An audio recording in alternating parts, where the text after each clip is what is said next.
there's competitors now ramping up, and as you're familiar with BYD, which is also on the West Coast, I think they're ramping up production of their electric vehicles. Warren Buffett owns 10% stake in that. Why do you laugh? BYD is trying to compete. Why do you laugh? Have you seen that car? In the year 2003, this chemical engineer who have been into battery manufacturing decided to enter the car market.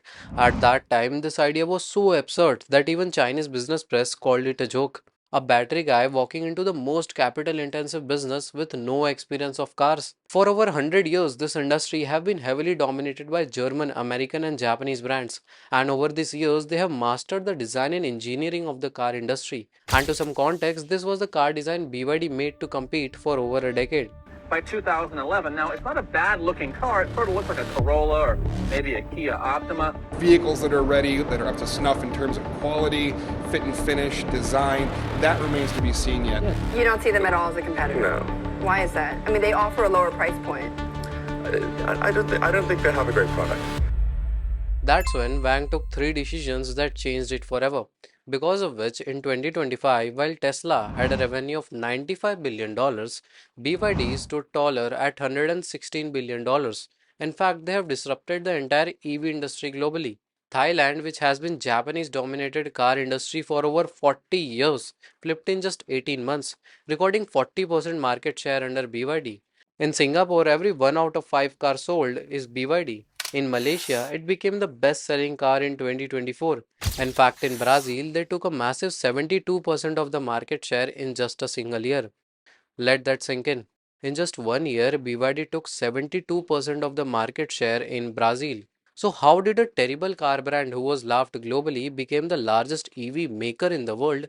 And what are those three strategies that Wang took to transform BYD into one of the largest EV brand in the world? But before moving forward, only 5% of you have subscribed to this channel. If you love this video, please do like and subscribe. I bring more such amazing content on this channel. So, let's get back to the topic. To understand how Wang overturned BYD from this to this, we need to understand where it all started. It was not in 2003, but way back in 1995, when Wang borrowed $30,000 from his cousin to set up a small nickel cadmium factory in Shenzhen. At that time, only Japanese brands like Sony and Sanyo ruled this industry. But he was so good at this job that within just few years, he reduced the cost of batteries by over 80%, and in just 7 years, they were already catering Motorola and Nokia, becoming one of the largest battery manufacturer in the world. But soon, when everything was going as planned, BYD was growing, stocks were rising, and profits were growing, Wang took a serious bet. In 2003, he acquired an old loss-making car factory to enter the car industry. At first, no one believed him because he had no experience of the car industry. In fact, at that time, he didn't even have a driving license. In response, BYD stock fell by over 2.7 billion Chinese yuan in just 2 days. But despite the market response, Wang believed that the future of car industry is not the engine, but the batteries, and no one in the world could produce better batteries than him. For the next 10 years, BYD launched multiple cars, but eventually they failed because of huge design flaws in their early models. During that period, BYD was an international joke, and in response, Wang took three decisions that changed it forever. First was the cost. This was the key driver why they were able to dominate the market they enter. See, China is divided into four major categories.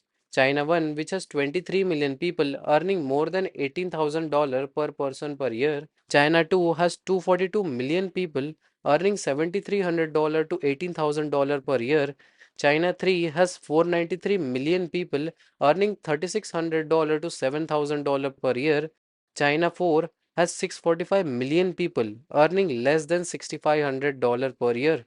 So while a Tesla which starts at $32,000 can cater to China 1 and very less likely to China 2, BYD which starts at just $8,000 can cater to China 1 with better models and China 2 and 3 with affordable ones. And this cost advantage wasn't because of cheap labor, but due to vertical integration. While Tesla relied on Panasonic for batteries, Volkswagen was dependent on hundreds of outside suppliers for its chips, motor, electronics, and glass. BYD was manufacturing everything in house, from its batteries, of course, to its windshield, the motor, and even the underlying software.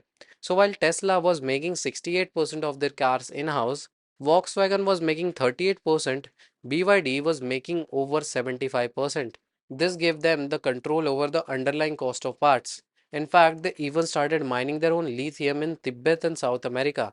So while in 2021, when world was witnessing a chip crisis in cars, BYD was making its own. When lithium prices skyrocket, BYD was digging its own. Second was the bet on PHEVs. The first strategy helped him to unlock larger and low income customers, but he noticed another problem that still made him limited to just big cities. He noticed that there were very less charging stations outside the big cities in China, and people were still not confident enough to rely on EVs alone.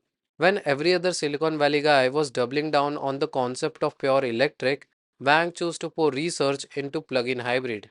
While normally we relied on its battery to run the car, plug-in hybrid had a combustion engine with a set of batteries. This gave customers the cost advantage of an EV with the dependence of a combustion engine.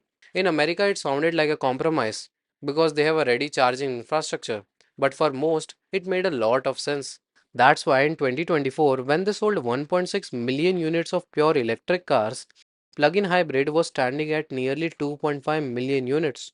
The same logic that worked in rural China worked in Thailand, Brazil, Malaysia, and across South Asia. But these two moves were just a strategic positioning and a cost advantage. But the real leap only happens if they have a strong innovative advantage. This is where his third move comes in, which is the invention of blade batteries. See, EVs at that time had a huge problem.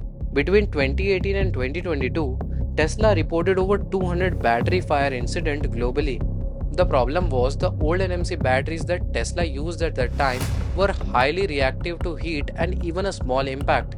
And day by day, each incident created more consumer anxiety about EV safety into customers. This is where the blade battery comes in. Instead of traditional nickel magnesium cobalt batteries, BYD used lithium iron phosphate chemistry.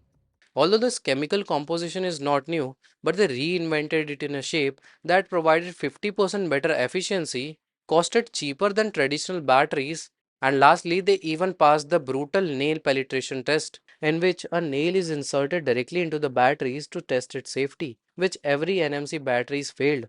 This was a great leap because now BYD can sell cheaper car to larger customers, that too providing better range and safety than Tesla. This made them the deadly competitor, killing Tesla's monopoly within just few years.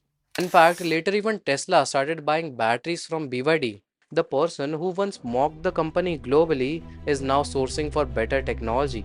This way, Wang overturned an international joke into one of the most valuable EV company on earth. So if you love this video, please do like and subscribe. And if you want to know how Jensen turned failing Nvidia into a $4 trillion company, watch this video. I'll see you there. Thank you.